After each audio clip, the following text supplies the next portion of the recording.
ऐसा क्या हो जाता है कि भैया हमें इतने से सामान के 6,000 रुपये देने पड़ते हैं। आइए स्टार्टिंग से बताता हूँ। जय श्री राम मेरे भाइयों। तो आपका छोटा भाई पहुंच जाते हैं वहाँ जहाँ सब जाते हैं, यानी कि राशन की दुकान पर। राशन की दुकान पर पहुंचकर भैया जल्दी जल्दी भैया को हम लोग हमारा ऑर्डर लिखवा देते हैं।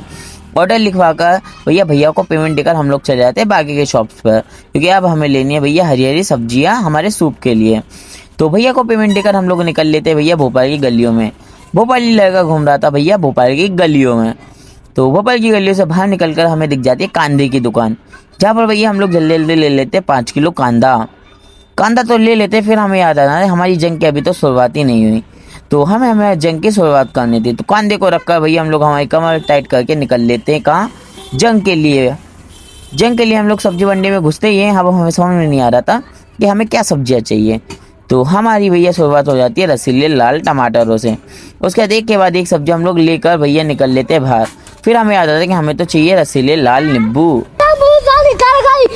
हरी हरी धनिया पुदीना को लेकर आ जाते हैं भैया हम नींबुओं के पास, जहाँ से रसीले नींबू लेकर भैया हमें बस ऐसा लगता है कि हमारी जंग खत्म हो गई। पर आपके छोटे भाई की ये गलत फहमी थी, क्योंकि आपके छोटे भाई को अभी भी भैया दुकान का सामान तो उठाना था। तो आपका छोटा भैया आ जाते हैं भैया की शॉप पर। और अगर आप भी भोपाल से हैं तो एक बार भैया की शॉप पर ज़रूर विजिट कीजिएगा। भैया बड़ी कम दाम में भैया अच्छी चीज़ प्रोवाइड करते हैं। तो सामान लेकर भैया हम लोग निकल लेते हैं घर की ओर। फिर हमें याद आता है कि हमें तो जाना था बोरों की दुकान पर। बोरे तो नहीं मिले हैं, हमें पन्नियाँ जरूर मिली है हमारे भैया कंटेनर्स को पैक करने के लिए। फिर हम लोग निकल लेते हैं घर के लिए। घर आने के बाद भैया हमें कुछ ऐसा लगता है, बस ये गाना भैया सुनकर दिल खुश हो जाता है। उसके बाद भैया पूरा सामान उठाकर हम लोग चले जाते हैं घर।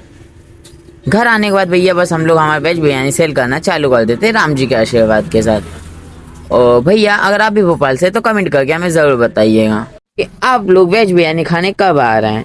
तो भैया लोगों के लिए जल्दी जल्दी मसाला वेज बिरयानी हम लोग रेडी करना चालू कर देते हैं।